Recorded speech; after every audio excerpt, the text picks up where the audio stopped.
തിരുവചന സന്ദേശങ്ങൾ ശ്രവിക്കുന്നതിനായി ഭാഗ്യവചനധാര ഇന്ന് തന്നെ സബ്സ്ക്രൈബ് ചെയ്യുക. ദൈവം നിങ്ങളെ അനുഗ്രഹിക്കട്ടെ.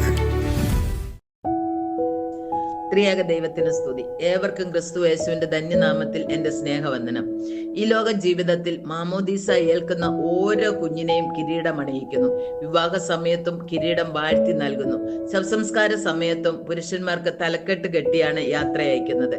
അതുപോലെ സ്വർഗത്തിൽ വെച്ച് ലഭിക്കുന്ന പലതരത്തിലുള്ള കിരീടങ്ങളുമുണ്ട്. വെളിപാട് പുസ്തകം 22:12 ഇതാ ഞാൻ വേഗം വരുന്നു, ഓരോരുത്തരും അവനവന്റെ പ്രവൃത്തിക്ക് തക്കവണ്ണം കൊടുപ്പാൻ പ്രതിഫലം എന്റെ പക്കലുണ്ട്. ഈ ലോകത്തിൽ നാം ചെയ്യുന്ന നല്ലതും തീയതുമായ പ്രവൃത്തികൾക്ക് തക്ക പ്രതിഫലം ദൈവം നൽകും. ഒന്നാമത്തെ കിരീടം സദൃശവാക്യങ്ങൾ 4:7 മുതൽ 9 വരെ പറയുന്ന മഹത്വ കിരീടം. ജ്ഞാനം തന്നെ പ്രധാനം, ജ്ഞാനം സമ്പാദിക്ക, നിന്റെ സകല സമ്പാദ്യത്താലും വിവേകം നേടുക. വിവേകം നിന്നെ ഉയർത്തും, അത് നിന്റെ തലയെ അലങ്കാരമാല അണിയിക്കും, അത് നിന്നെ മഹത്വ കിരീടം ചൂടിക്കും എന്ന് വായിക്കുന്നു. ശലോമോൻ എല്ലാറ്റിലും ഉപരി വിവേകവും ജ്ഞാനവും ദൈവത്തോട് ചോദിച്ചതായി കാണാം. എത്ര ഉന്നത നിലയിലാണെങ്കിലും വിവേകത്തോടെയും പരിജ്ഞാനത്തോടെയും കൂടെ പെരുമാറിയാൽ മാത്രമേ നാം മഹത്വമുള്ളവരായിരിക്കുകയുള്ളൂ. 2. പ്രശംസാ കിരീടം. 1 തെസ്സലോനിക്കർ 2:19 നമ്മുടെ കർത്താവായ യേശുവിന്റെ മുമ്പാകെ അവന്റെ പ്രത്യക്ഷതയിൽ ഞങ്ങളുടെ ആശയോ സന്തോഷമോ പ്രശംസാ കിരീടമോ ആറാകുന്നു നിങ്ങളുമല്ലയോ. രക്തസാക്ഷികളായവർക്ക് കർത്താവിന്റെ പ്രത്യക്ഷതയിൽ ലഭിക്കുന്നതാണ് ഈ കിരീടം. അന്ത്യം വരെ സഹിക്കണം. ഫിലിപ്പിയർ 2:16 അങ്ങനെ ഞാൻ ഓടിയതും അധ്വാനിച്ചതും വെറുതെ ആയില്ല എന്ന് ക്രിസ്തുവിന്റെ നാളിൽ എനിക്ക് പ്രശംസയുണ്ടാകും. 3. നീതിയുടെ കിരീടം. 2 തീമോത്തിയോസ് 4:8 ഇനി നീതിയുടെ കിരീടം എനിക്കായി വെച്ചിരിക്കുന്നു, അത് നീതിയുള്ള ന്യായാധിപതിയായി കർത്താവ് ആ ദിവസത്തിൽ എനിക്ക് നൽകും. ദൈവ സന്നിധിയിൽ നല്ലതായി ഓടുന്നവർക്കുള്ളതാണ് ഈ കിരീടം. പൗലോസ്ലീഹ പറയുന്നു, ഞാൻ നല്ല പോർ പൊരുതു, ഓട്ടം തികച്ചു, വിശ്വാസം കാത്തു. ദൈവകൃപയിൽ പൂർണ്ണമായി ആശ്രയിക്കുന്നവർക്ക് ലഭിക്കുന്നതാണ് നീതിയുടെ കിരീടം. 4. പാടാത്ത കിരീടം. 1 കൊരിന്ത്യർ 9:25 ഓട്ടക്കളത്തിൽ ഓടുന്നവർ എല്ലാവരും ഓടുന്നുവെങ്കിലും ഒരുവനെ ബിരുദു പ്രാപിക്കുന്നുള്ളൂ. ഏറ്റവും കൂടുതൽ മുമ്പേ ഓടുന്നവർക്ക് ഇത് കിട്ടുകയുള്ളൂ. എല്ലാവരും ഓടുന്നത് പോലെ ഓടരുത്, യേശു ആകുന്ന വഴിയെ ഓടണം. അംഗം പൊരുതുന്നവനൊക്കെയും സകലത്തിനും വർജനം ആചരിക്കുന്നു.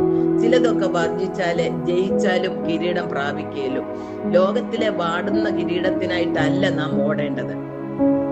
ലോകത്തിന്റെ ഇമ്പങ്ങളെ ദൂരെ കളഞ്ഞു വേണം നാം ഓടേണ്ടത്.